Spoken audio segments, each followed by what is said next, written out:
Hello again, everyone. Verrill here, Flo out of Portland. Welcome back to our frequently asked questions mini series. This one is going to go a little longer. We're going to try to squeeze 3 in 1 and see if we can't do what the fancy content people do, which is clip things up to make things easier. And I think we can bring more value in having one video cover a lot more topics with anecdotal stories and everything else that we do here at Flo, versus trying to chop things up and then maybe you have to find something else, a different video after you've found your answer. So it's for everyone out there. It's for everyone in the industry. It's for consumers. It's for building owners. It's for property managers. It's for the savvy homeowners. It's for everyone considering the fact that they've got an expensive project coming up and they need the best information possible. I'm trying to give you everything that I know, try to give you everything that I think that you should know, and things to consider, things to look out for, biggest considerations around things to do with metal roofs as opposed to asphalt systems. We've kind of covered a lot more of the compare and contrast of the asphalt systems. I think it's like beating a dead horse. Everyone knows it, everyone understands it. It's the cheapest roofing system out there. It's appropriate for folks, at least the asphalt, when you don't plan on staying in the property very long. So for all my commercial clients, for everyone out there who's got a bigger property and it's more of a buy and hold consideration, metal is part of the conversation more and more, because people understand that if they're going to have this part of their portfolio for 20, 50 plus years, then it may have a bigger initial capital investment, but those property peoples as well have the advantage of scale. So if a roof is like 50 homes in one or 100 homes in one project, then you have the opportunity to reduce the labor because of the extent of the project and to buy materials in bulk, which gives you leverage again for adding value to the property without having the quote retail expenses of a roof that everyone understands in residential. So try to treat all your clients like your building engineers, like your investors, because everyone wants to save money and everyone understands their home better than anyone else. They understand their property and they understand their risk tolerance. They understand what their values are better than anyone else. And so hopefully I can add value to whatever it is you're considering. And with that, the one is pretty simple here at the beginning. Why is metal roofing better for buildings in Portland, Oregon, which can extend to the entire Pacific Northwest, if not the entire country? So trend that I'm seeing as I'm watching other industry leaders across the country, I'm looking at a lot of the storm zones here in the States, not necessarily Colorado with anything to do with hail, but particularly wind and hurricane style storms, even tornadoes, to see what are these industries doing, what are they trending towards. And it's been the case there for a while, and I think there's obviously first movers that understood this in the beginning a lot more. As insurance is starting to increase deductibles in a lot of the regions around the states to be almost the same price as the roof replacement itself, what the insurance is saying is that we are no longer going to cover the cost of your roof replacement due to acts of God or storm-related damage. Now, keep in mind, I am not a storm chaser, right? We're in Portland, Oregon. Things are pretty mild. We get a 50 plus mile an hour wind once in a while, a few times a year. On the coast, it could touch 80 plus, but that's like, you're going to go check that out because you're like, holy shit, this is some strong wind, It's like, I don't know. We're not in a hurricane zone. We don't get a lot of tornadoes. A weather event out here kind of puts people in a state of fear, which is kind of funny. But, for the most part, it's a very mild climate everywhere in Oregon and Washington, which is actually an underrated aspect of the West Coast that, everyone else is dealing with the headaches of these storms, and we're kind of just sitting up here in the Northwest like, look at that. And it's not just for the reasons that it's so comfortable, but you can see it in the property values as things are climbing. Like Portland and Seattle are like some of the most expensive places to live in the country. And it's not necessarily because it's just so relaxing, but it's also just low risk, right? Low risk for you guys in the way that you're not going to have to worry about property damages, which means you're going to have an increased hopefully fairly predictable increase property value, which is going to help your investment in your portfolio. Whether you're a single family homeowner or if you got a little portfolio, if you're a property manager, if you're a commercial person, even syndicates and REITs, then you're looking at the Pacific Northwest like, yeah, a lot of our claims are coming from this Midwest, East Coast stuff. It's like the Northwest is nice and safe. So I'm not a real estate person, right? I come from science, construction, and pizza. I can't explain all the different aspects that go into commercial property value, but I do have some clients that understand cash flow. They understand that a roof that lasts longer adds value to the property, and same thing for residential. So I try to treat everyone like an investor, and I expect everyone to ask questions like an engineer. And so hopefully that we can have a deep dive conversation, at least when I've been on site. If I'm coming out, and this is how I train my inspectors as well, is that you ask great questions, but you listen twice as much, right? So the questions you ask are hopefully in a reflective manner of what the client is asking for and what they're most concerned about. And we'll cover this in a different part of this video, but a lot of people are sweating the cost associated with metal. They're sweating the price to do with their system, in particular what their property is going to be in for. Now, keep in mind, roofing is a commodity. In the Northwest, there are thousands and thousands of roofers, okay? You don't have to go with the flow. It's up to you. You choose the companies you want to use. I will say that the company you choose should be more than equipped, not adequate, but more than equipped to handle your project and some. You don't want to say, well, they're good enough, and like they did a good enough job. You want to have property protection that's ongoing. Roofing has a very high turnover / failure rate in the industry. Not that many people are, and there's big companies too that are not immune, and we're not a big company yet, but what we're trying to do is establish the standards that allow us to continue growing at a very nice, smooth rate, because slow is smooth is fast. And that trajectory, it's not like my rambling here or anything, but basically to chip away at the block, the statue of David didn't happen overnight. That statue took years of development and refining to pursue this goal of perfection that is required in some of the highest spec'd out metal systems. And so this is the way I train the commercial team, this is the way I train my residential teams, is to understand that being a measure twice, cut once company is great. It's cliche, but it sounds nice. But it's true. I mean, you need to ensure that we're not having excess material waste, right? So our measurements are accurate. That's the literal aspect of measure twice, cut once. But it's a mindset, it's a cultural embodiment that we want to pursue this goal of perfection that, oh yes, that is down to the 64th of an inch, the 32nd of an inch, right? When I was installing gutters back in the day, I've cut many runs too short. The worst thing you can do in gutters, you go out to the coast, you have 10-15% waste, but you have like a 60 to 80 foot run.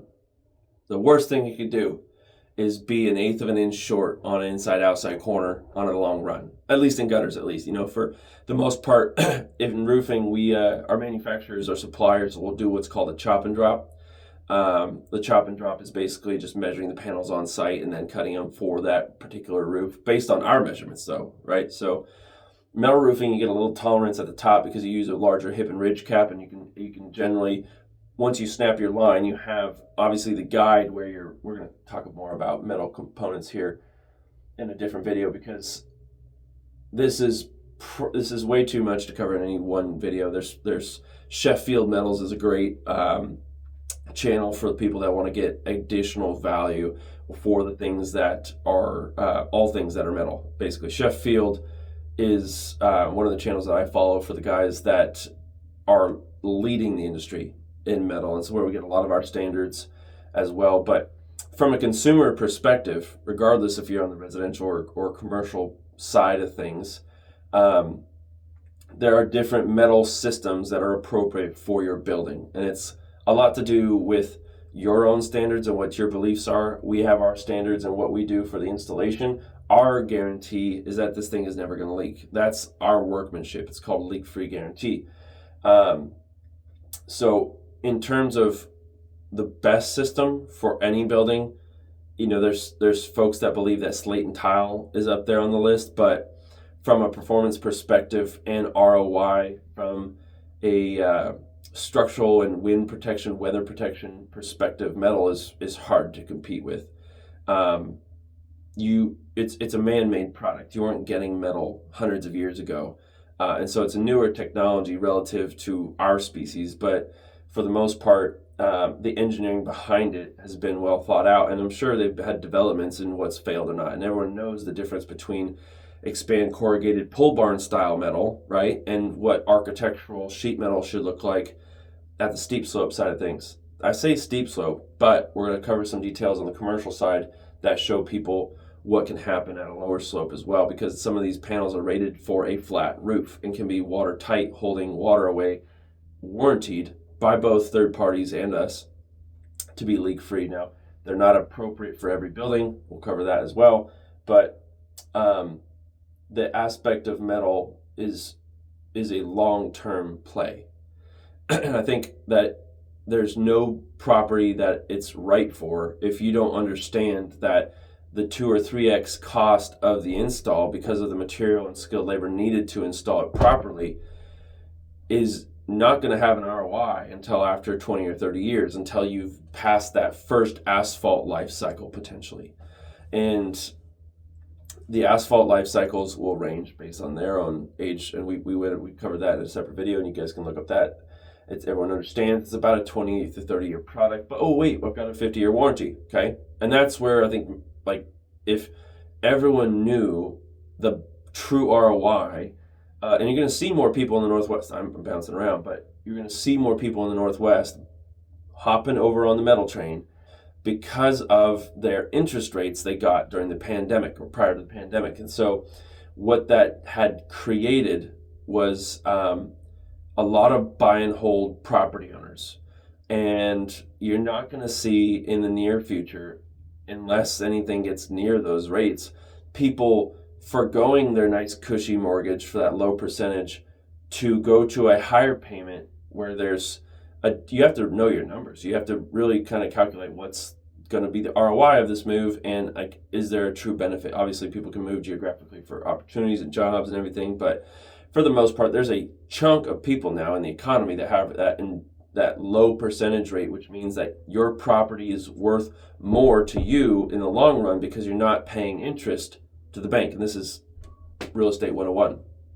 But I'm not a real estate guy. I don't own any real estate. I'm pouring everything back into flow to make sure that we can protect our property owners from the top down and the inside out. So metal roofing for homes in Portland and any building will pay for themselves at that 50-year mark, because at that point you've incurred about 2 asphalt life cycles for a standard single laminate. That doesn't mean that double laminate is going to last any longer, like presidentials or Windsors. They will generally last a little longer, but it really depends on the manufacturer, because not all asphalt is made equal. But we're getting off topic. Metal for buildings in the Northwest, the components and how you install it, it's really all about how you flash it. The workmanship in metal, and everyone's seen horror stories on YouTube's, but if you don't install it correctly, then you can fuck up a whole system, right? It starts by squaring up your first panel. If you can't square up your first panel, then you can't install the rest of the system. But also there's flashing, counter flashing details, there's hooked eave and details on making sure that things are a closed system. On the MS200 side, you can actually, this panel right here, on the commercial side, because this is a double crimped flat roof rated panel, you can get a butyl tape seam inserted on the inside of this from the manufacturer to help increase the weather tightness of this system. Otherwise, you would put a bead of caulk and then you do your crimp in action, you do a double crimp. So it goes down and over. At that point, it's double locked. This panel on the MS200 side is a permanent roof. So any mechanically locked system is permanent. It's not meant to come off. These are hidden clipped, hidden fastener systems. that have a floating aspect to them, so the panel can expand and contract, not laterally, but lengthwise, because your panels could be anywhere from 10 to 50 plus feet. And because of that expansion contraction effect, you need your panel to slide a little bit. Otherwise, it'll buckle, or worse, it'll oil can. Not systems don't generally fail from that, but it can create a lot of tension in the system that'll loosen things over time, increasing the odds of a blow off. So the manufacturers provide what's called Weathertight warranties when you're installing to a higher spec on the commercial side. And that's when you're following all the different component installation guidelines, your flashing details, as well as using the right panels and in general flashing them properly with the different Beaudro tapes and the hooked eaves, and hooked valleys as well for clip details. So the difference between a pole barn metal roof and an architectural standing seam metal roof, if you're doing it right, and there are those that do what's called a pole barn, I call it a pole barn style install with a standing seam system, and it drives me crazy. And when I see it, I point right out to the property owners. I'm like, okay, well, you've got this relatively nice panel in its design. Maybe it's been flashed properly, right? Maybe it's got a good paint coat on it, and it's relatively new. They squared everything up, cool. But maybe they didn't hook the details at the ends, okay? And what happens when you do that, because at the eaves, you're creating a closed system. So if you got your gutter down here, I wish I would have had like a whiteboard or something. Here's your gutter. This is your hooked eave. So this is a metal panel. You hook it, okay? You've got your gutter down here. There's a piece of bullnose drip metal, aka T-metal, in the industry. Let's just use my thumb as an example. It comes in, the panel hooks to that T-metal, that bullnose.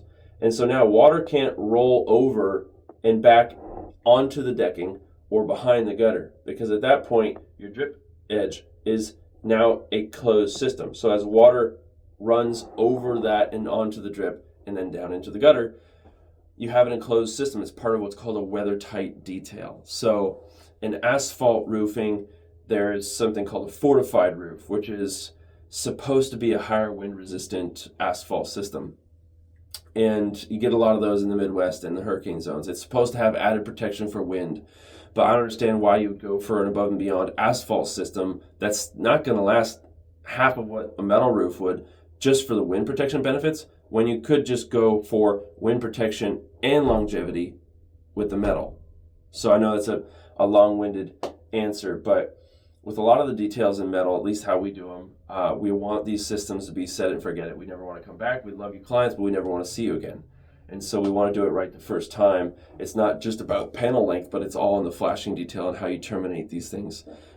Ventilation is a critical component of this metal as well, but these are details that we'll talk about after we get through a couple more of these questions. So first one was, why was metal roofs better for buildings in Portland, Oregon? Strictly from an ROI perspective, not only just having the best impact rating, not having the longest lifespan, impact rating aside, I guess, the panel is going to last 40 on the paint warranty, but upwards of 70, they say, on the industry. I'm in my 30s, right? I've never seen a life cycle of our metal roofs yet make it to decades and decades, but I do know that they're leak-free first time after install, because we're following manufacturer spec. We're using the best standards in the industry, following Sheffield's guidelines on a lot of what they do for install, and we're making sure that the manufacturers we choose stand by their product without any issues. There's been product defect out there. You can actually get products that come out the roll former with tension in the metal that can create oil canning prematurely.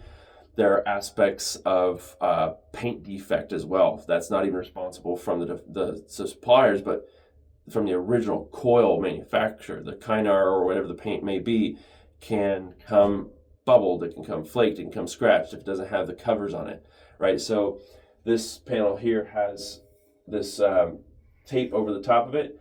You generally would get that over the entire panel on an order, so that way you can peel it off at the time of install, so that way things are totally protected. At the highest level of metal, okay? Not everyone has that option, but compare and contrast a standard pole barn exposed fastener metal roof versus a standing seam. The differences are going to be obviously exposed fastener, which you can increase the fastener gauge, you can increase the fastener cap neoprene cover, you can increase the total fastener quality as an aspect of the exposed fastener system to try and have an increased lifespan. But generally, those are not going to be as low maintenance as what's called a hidden fastener metal system. And in the hidden fastener metal world, you have a couple different variations. So you have snap lock, and then you have mechanically locked, which both are hiding the fastener, but the difference is one has a clip and one is just the screw or the fastener.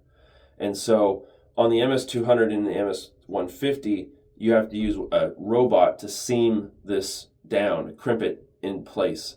And this would be one aspect of that crimp as well. And on the other side of hidden fastener, you have what's a snap lock system. And so these are two different height ribs, basically, to ensure that the system is put in place. But these systems for the snap lock are repairable. The crimped roofs are not repairable. These are permanent roofs. These do not go anywhere. These require the highest specs to install. These require a very stringent specification to follow to make sure that a roof is never going to have any issues. Whereas you can unsnap carefully, and it can damage the panel, the snap lock systems. So you have a 1-inch rib and you have 1 3/4. At that point, you're able to enjoy the fact that if you can get a matching panel, you stand a chance at repairing that panel. These systems have been created through the last 50 or so years or more, and the roll formers, the machines that take a flat pan of metal, which you can imagine flatten these panels out, okay, and it's just a piece of sheet metal. The roll formers throughout the decades have changed, which means the corrugation style, the panel, the rib, the striations in the valley, the diameter, even though you may have 10, 12, 14, 16, 18 plus 24 inch, 36, whatever panel widths, because the roll form machines have changed through time, your options for repair can be stifled, because your panel could be literally discontinued because the roll form machine was obsolete, or there was upgrades, or it was too old, or they came out with a new one, right? And so, at least in the gutter world too, they changed the machine, they changed the style. There are obviously what's called OGs, the K styles as well, but they're starting to create new dimensional styles, and you can actually call the manufacturer and make a custom gutter machine if you wanted to have your own gutter style and your own gutter machine to offer. But for the most part, people will just stick to what's classic, what they know. It's architectural, half round, K style, and fascia. The metal panels is a very similar situation where the corrugation style of the pans, the different installation fasteners, the different diameters, the widths, the height of these panels have all changed through time, which means that when you're considering a metal roof repair, or if you're looking at trying to match an existing system for whatever reason, or just replace one side, or you have an addition and you want to match that existing aspect of the building, may be a little more difficult to get an exact match, because through time the corrugated roll formers have changed technologies or changed dimensions that fold these into the shapes that you see, if that makes sense. Okay. So next question: Does metal roofs increase property value? Let's ask this from the perspective of a buyer in real estate. Let's say you're looking at your dream home and your dream home has a metal roof. Let's just make it easy to understand for everyone. It's $1 million, okay? Maybe it's sitting on the lake. Maybe it's looking out over the ocean. Good luck trying to find some of these metal roofed dream homes overlooking or near a body of water for $1 million or less. But they exist. They're out there, I'm sure. So it's just, you're in your flowasis. You're looking at that thing like, oh, okay, I could die in that house, right? I could literally watch my last sunsets here and I would be happy. And it's got a metal roof, okay? Now, the reason why that property may be worth 1, 2, 5 plus is because when they built it, maybe it's been built from the beginning, it's relatively new, or maybe it's old and it has a metal roof and it's lasting because of that metal roof. You will understand, barring that it doesn't have any like predisclosed issues with the metal, that it's not having any leaks or any workmanship related issues, you understand that that metal roof is probably going to last a lot longer than any sort of asphalt system. Let's take that same $1 million property with an asphalt system, right? And that asphalt system is on its last legs. It's at 25 years, and you're like, cool, I want to see my last sunsets here, and I know that this property is where I want to be for the rest of my life, but it doesn't have a metal roof. And you're looking up at it, and you can see the fiberglass shining, you can see the granules, you're looking in the gutter, and the granules are in the gutter. You're just like, the thing needs a facelift, basically. The siding should be all right. There could be a bunch of different details as well that you appreciate about the property. Obviously, it's your dream home, okay? Right? You want it, you want to live in it, you want to stay in it. And the idea is that property with the asphalt system that's failing or will fail soon is not going to be $1 million property anymore. It's going to be $1 million minus what the roof's worth, because you're going to have to pay for the metal roof.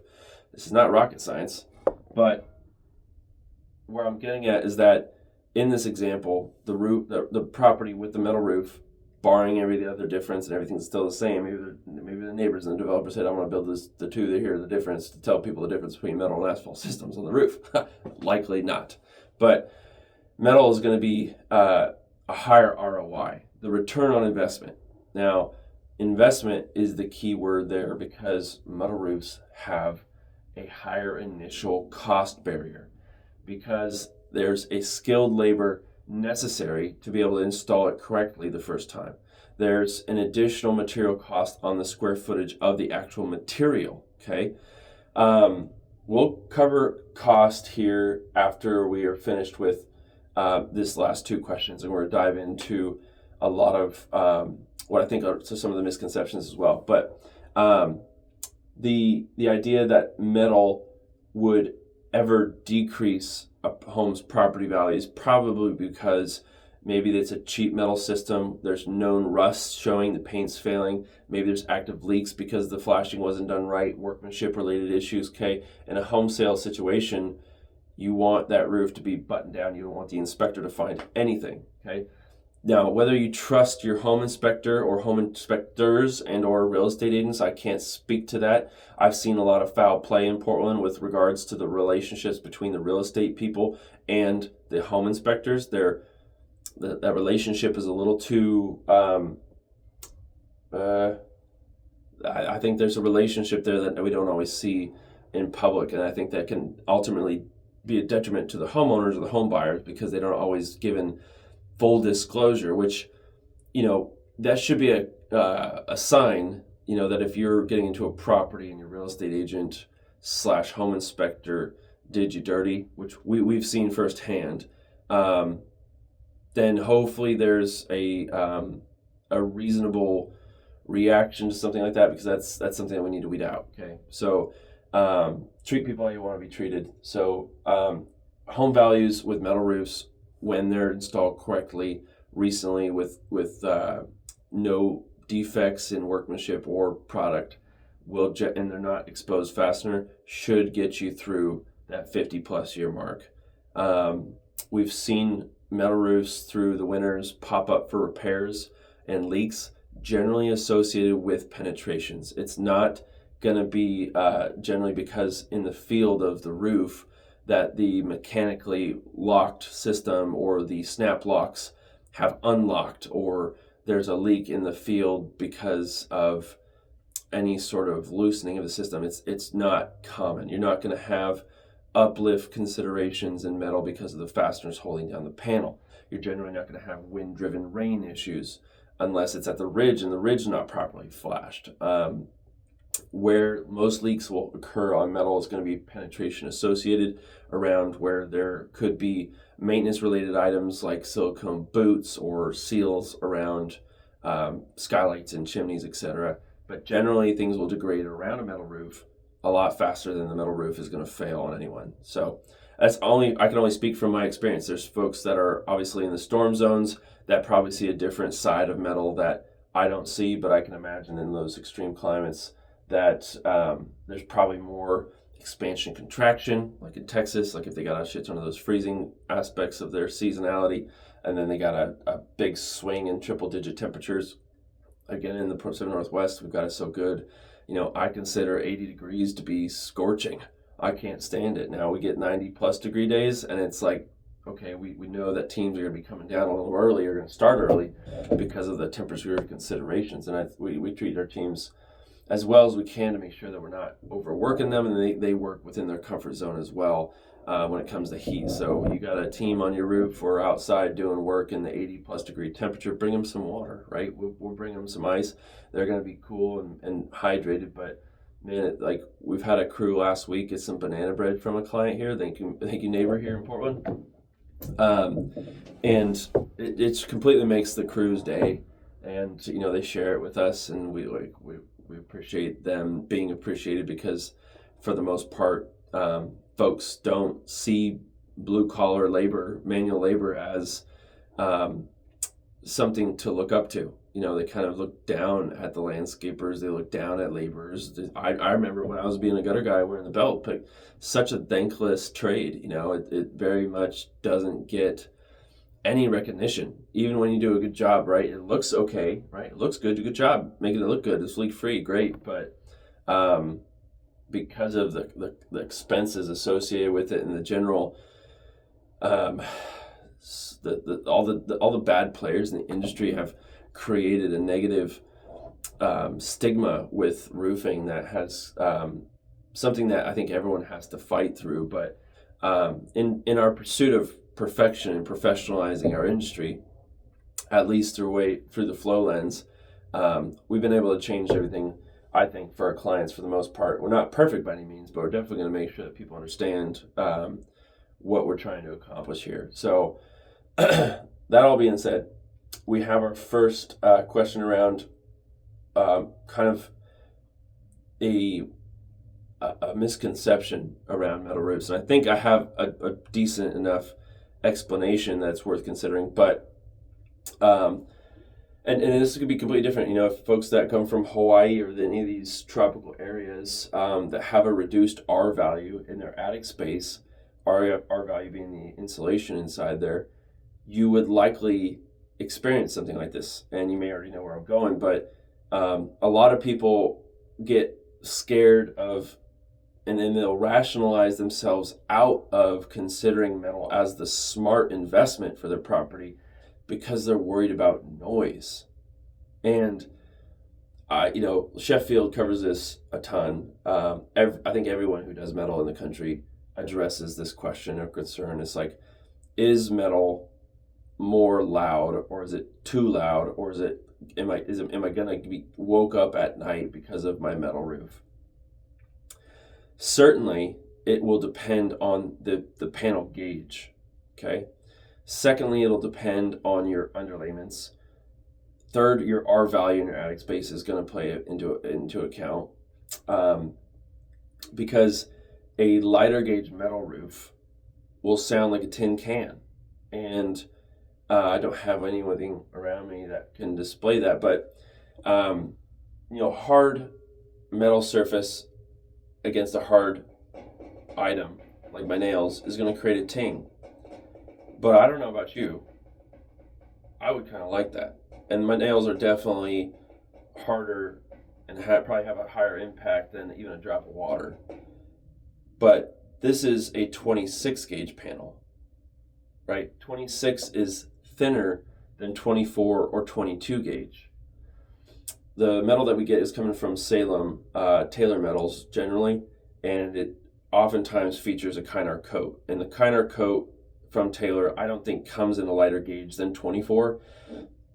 And that thicker gauge creates, more structural rigidity in the panel. And even more structural rigidity if it has the striations or the corrugation in the field, or the valley. And with that, these panels are designed to withstand expansion contraction for literal decades.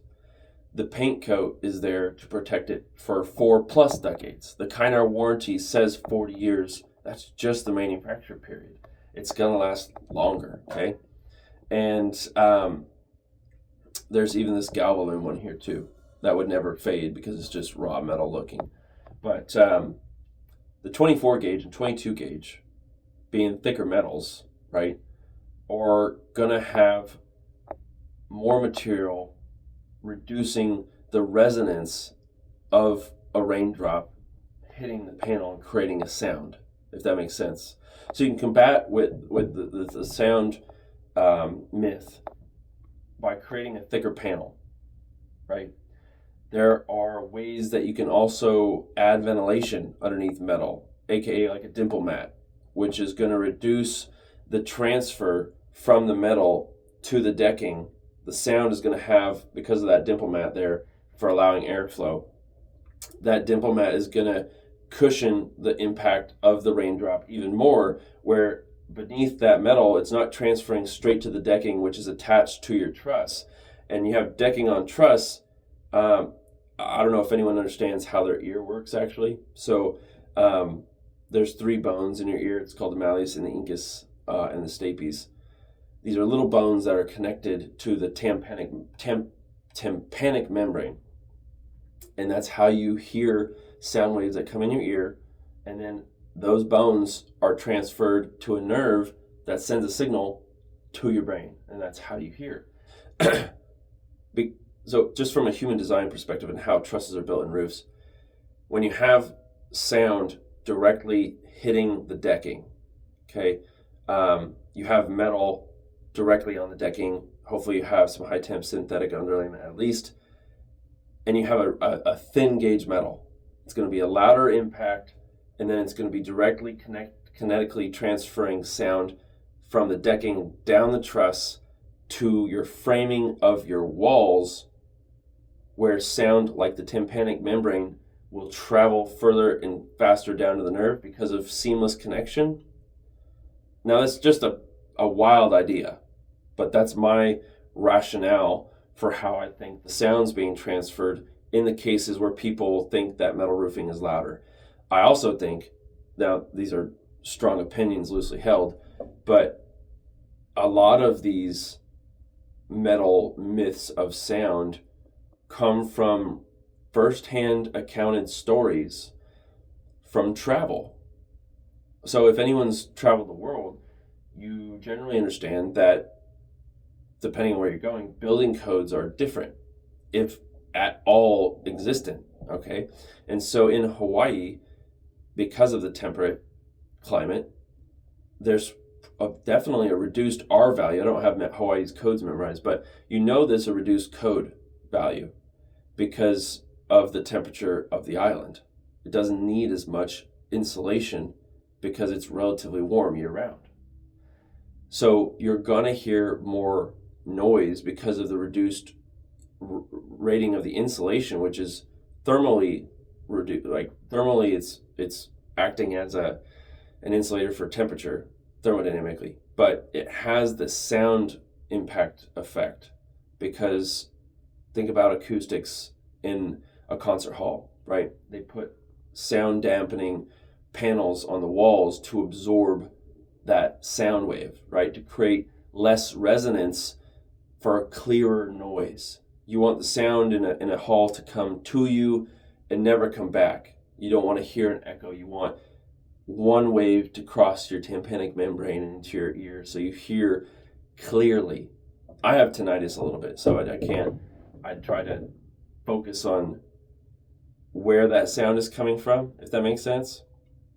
And I mean, there's technology that guarantee they're going to come out in the next decade that'll reduce tinnitus, but it comes from so many different things, which is just a part of life, you know, weed whacking, live music, all the things, football games, you name it. I had a trumpet player back behind me in pep band at high school or back behind me in jazz band, and it was absurdly disappointing now that I think about why wasn't I wearing ear protection? But you live and learn. You know, what are you going to do? I'll be a deaf old man. I'll be yelling at someone, right? So, what? So, are roofs louder? It depends. Depends on the R value, depends on the panel thickness, I believe. Depends on how the metal roof is constructed, because if you don't have the Dimple mat, that's ultimately adding to the ventilation component, right? So you're reducing potential condensation, you're adding intake offsetting ventilation or lack of ventilation in the attic space. You can also do with a steep sheeting effect as well, but that's also connecting the panel to the decking in a way, because you have that stripping in there. You can add additional underlayments as well. So you got high temp and you have high temp ice and water, synthetic versus ice and water. And so the sound aspect of metal, I think, is a relatively small consideration. I don't think anyone should really be focused on that. They think that they're not going to enjoy what would otherwise be long-term ROI and talk themselves out of actually saving themselves money over the decades if they would just understand the aspects of what goes into a metal system versus trying to pretend that they're going to lose sleep or something's going to happen because of noise. It's absurd that you would talk yourself out of the best system for your family's future, for your portfolio, for them to inherit the building, because you think of a sound consideration, when there's so many other things you could do. Increase the RO value, build the system differently on top of the decking, get a thicker panel. There's ways to, in this modern life that we live in, solve problems. So, cost, the different aspects of cost associated with metal. Generally, people say 2 to 3 as like a broad stroke understanding of what you're going to expect for metal cost. Very straightforward. Metal will range from about $250 to about $475-ish, give or take, depending on what the hell's going on in the world. On steel, aluminum is a completely different ballpark. Aluminum is a lot more expensive, probably almost about double what steel is. You're literally taking these panel profiles and it's aluminum, painted aluminum versus steel. The cost associated with these systems does not include flashings, underlayments, fasteners, transportation or freight, unless you're even doing a chop and drop. They'll give you a chop and drop fee. And even if you have the machine in your company and you're providing that service on site for folks, there's the machine expense and then the guy running the machine as well. There's ventilation components, right? There's hip and ridge cap. There's counter flashing for chimneys. What if you have excessive penetrations? There's additional workmanship relating to the type of system you're going to get. So if you're going to get an exposed fastener system, you're not going to have nearly as many details as you're going to have in a standing seam system. Think pole barns, right? These pole barns pop up relatively quickly, whereas a mechanically fastened system has a lot more detail in the flashing necessary to make sure that thing's going to be leak-free for decades. Butyl tapes, so you can counterflash things. Cleats, Z metals, you're going to have all sorts of the rivets to make sure that the thing is locked in place for life, the clips in the mechanically locked system. These, when properly installed, so that's the panel cost that I mentioned, being about $250 to about $5 roughly on the material, is just the panel cost associated with the metal, right? And so for the folks that understand construction lingo, a square or 100 square feet is typical for most siding and roofing. Paint, I'm sure, does it maybe as well, but you have a square or 100 square feet. So if an average home is about 20 to 30 squares or 2,000 to 3,000 square feet, then you would be able to say, well, now don't take the square footage of your foundation and expect that to translate to your roof square footage. Because of pitch and geometry using the Pythagorean theorem, you're going to have a lot more roof material than you're going to have foundation square footage. So you may have 1,500 square feet on your house, but it could be 20 to 25 squares of roofing because of the pitch, right? And so you can't, it's not always a direct, and so people will do this sometimes wrong on their roofing calculator things online. It's kind of annoying. And then it creates disappointment too. And the expectations and the reality don't match, because people go and use these free roofing calculators thinking, oh, well, I got a 2,000 square foot house. But people don't understand that the pitch factor will change the actual material required. And anyone who's done their own roof would understand, or anyone in construction knows, that you have to add pitch factor to the square footage to understand, on top of facets, how cut up the roof is, valleys and hips, what the waste factor is going to look like. So don't set yourself up for failure and have high expectations that you understand everything about your roof. If you're just shopping, hire and talk to a professional so you understand they know what the actual true costs are going to be. You won't find too many companies literally sharing the receipt value of your system, but it's generally understood, at least in the asphalt side of things, your system is going to account for about 30-ish% of the asphalt system cost. The rest of that is going to be a third labor. The rest is going to be overhead and margin. And so that's kind of the asphalt side of the roofing breakdown. Now, pre-pandemic, roofing wasn't nearly as expensive as it is now. Asphalt and petroleum wasn't as hot of a commodity, right? Gas prices were a lot lower, all the things. Then inflation, then gold happened, then there's geopolitical bullshit. All things combined into what's happening with metal and asphalt, but asphalt's had a lot more volatility. Aluminum is starting to pop, but pre-pandemic, I would tell you, get your actual roof square footage, divide that in half, and that's roughly what your asphalt roofing will start at costing. So if you had a 20 square roof, you would divide that in half, and there'd be a $10,000 system, roughly. That's where they would start, at least on the low end. Nowadays, you take that 20 square roof, things are going closer to 12 to 14 just because of the price of the asphalt.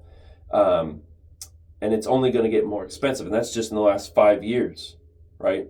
So you can imagine that if you're considering asphalt, and then there's the insurance requirements and what happens with the life cycles of these asphalt systems when you go cheap, is that you buy more of them, because it's not in the manufacturer's best interest to sell a product that lasts longer, because their model is to sell more shingles, okay?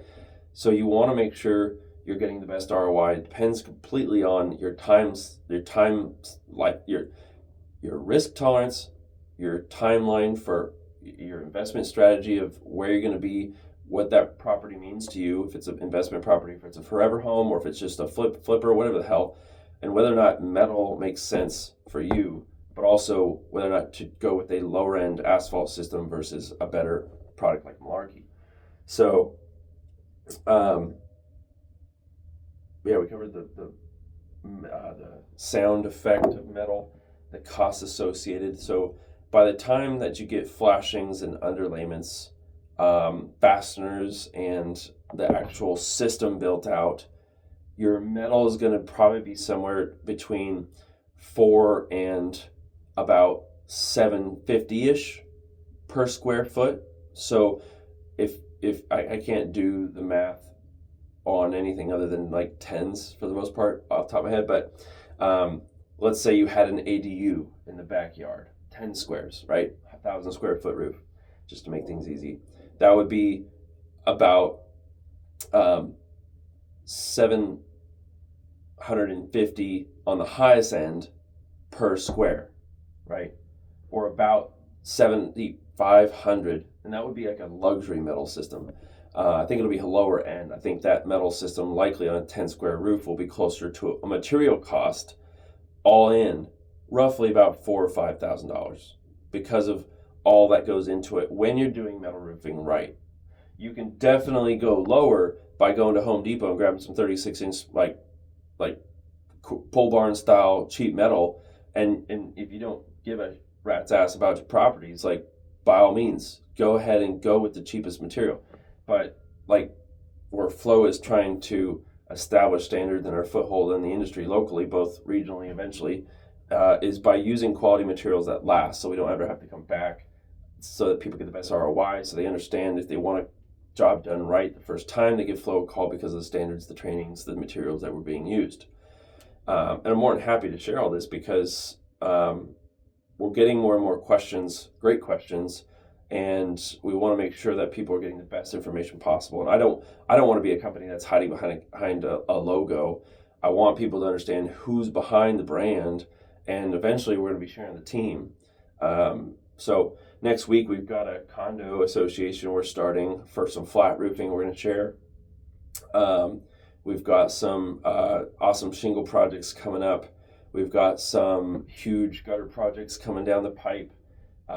Metal as well. The reason why I brought up metal is because we had an airport request come through, and it was a lot bigger, as you'd expect an airport to be, than a single family home. And so I was like, shoot, I need to share more about metal because I love the product.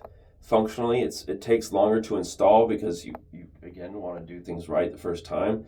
You don't want a company to tell you they can install a metal roof in a day like you could in asphalt because of the attention to detail and the requirements of the system. You're just never going to find more than 2 quality tradesmen, sheet metal guys, on a team.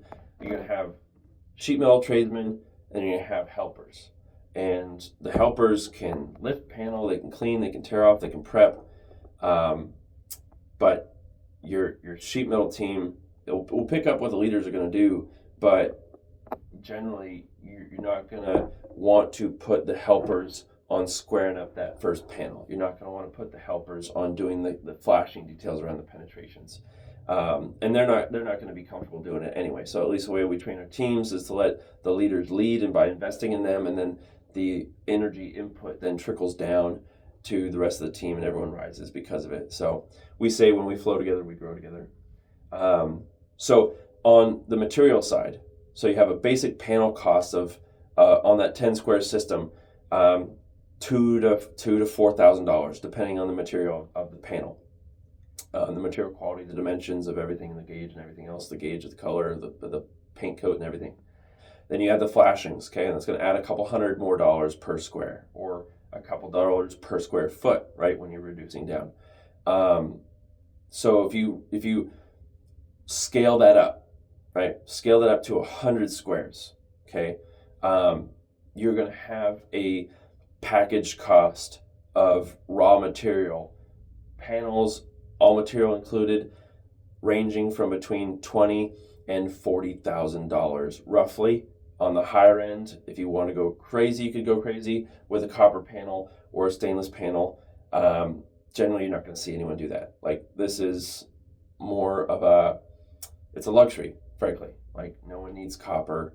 I think that it's kind of a waste of raw ore. I think copper belongs in our wires, serving electricians, but it's beautiful still, nonetheless. I think people understand that because it's a rarer metal than just steel or aluminum. But and so then you add labor on top of your metal costs. Then you start to get, so just the material cost alone of these packages is about the total material and labor cost of an asphalt system. So then why does the metal cost a 2 to 3x? It really depends on the steepness, the cut up, the penetrations, the overall complexity of the building. Is it 3-4 stories, 12-12? Is it full resheet? How are the trusses? Are they bowed? Are we going to have to reinforce them? Does it need sheathing? How many penetrations are there? And what panel they're getting are going to determine a lot of the costs associated with how much labor it's going to take to install that system. And so I think you could easily see on the labor side, at least for what we charge on the in-house side of things, given that the distributors will do what's called a chop and drop and get the panels on site, you're going to see an all-in cost associated with metal somewhere between roughly $7 and $12 per square foot. That's our labor, our material, and overhead associated with what the system costs us. Okay. And so that's roughly 1 to 1.5 the total system expenses of asphalt. But when we add margin overhead and admin for everything that's required to install these systems, the logistics, because we take additional trips to go out and measure these systems properly. You get the broad measurements, and we can quote that based on the square footage and the complexity of seeing things overhead. But then when you say, okay, cool, the price looks good, or this, you're the right company for me, then we need to go out there and do a refined measurement of the entire system to calculate what our flashing details are going to look like and everything else. Your price is still going to be the same. But for our work orders, when we put in the material package, we need to go calculate the counter flashing. We need to know how many screws we're going to be putting in. We need to know what type of panel is going to be, like, do you want a 12-inch or 16-inch, right? Those aspects can change the price too. So smaller panels are going to require more work to install because there's more ribs per square, which means you have to install more screws, more clips, etc. Or the robot would take longer to crimp, etc. And that system has a higher overhead cost because of the time associated with the labor installing the system. The flashing is still going to be the same, etc. But because of that additional frequency of the rib, you have that additional time associated. So if an asphalt system is going to cost you somewhere between $5 and $10 per square foot, or $500 and $1,000 per square, roughly. Now, keep in mind, that's a family-owned rate. That's all I know. There are companies out there, and we have their quotes and everything. They're charging $750 to $1,500 plus a square foot, or $700 to $1,500 per square for asphalt, and they're not family owned. They're private equity owned. They're financed to squeeze and overpromise and tell people in the community we're the best, when in reality they're a machine designed to tell you what you want to hear, what you think you need to believe in order to make the purchase, so that their salespeople can make commissions, again, having a middleman involved that doesn't always have the best interest of the property owner. And then they'll subcontract the job to you, and then you're like, I overpaid and I'm getting terrible service. So at least this is where we're trying to do things is a little bit harder by controlling the labor in the way that we train them, in the way that we want them to communicate, and the expectations of how we need the systems installed. And this is all trickling down from commercial. I'd like to say that we can give our residential clients the best roofing experience because of the standards we've seen in commercial, and how we train our residential teams based on what we're seeing, the expectations in the commercial side of things. So we're installing at the commercial level, but we're giving you a commercial grade product, both on the install and the material, but you're getting a residential price. And that's kind of the selling point, I guess, of Flow Roofing, is that we're trying to have the highest standards possible to give you the best ROI. So we never have to see you again unless you're driving past the highway, give us a wave or a honk or something. So we will continue to go in through metal. We'll talk about metal installs.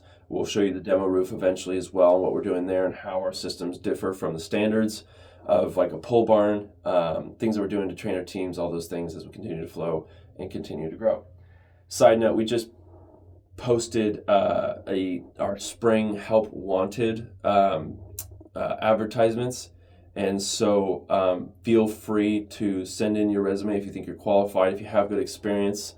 We'd like to see people coming from other regional noteworthy companies, industry leaders, so that we can determine whether or not they have the qualified skills. We don't want people that are too green, really, both in construction and roofing. I prefer to have folks that know all the basic terminology, that have had their hands dirty on a shovel, using the drill, installing and trimming with tin snips, and know how to work hard, right? So I come from a very humble background. I don't come from a ritzy cloth. My dad was literally putting tarps on a flat roof. If that tells you anything, he doesn't know what the hell he was doing. And I look up there asking my dad, like, why is the roof rainbow color? It's because we have a bunch of tarps on the roof. Well, that just goes to show you where we're at. It's kind of ironic now that we do roofing here, but we do it at a high enough level that we'll continue to float to our 10-year mark and keep on going from there. So anyway, appreciate your time and consideration. We'll catch you on the next one. Ciao.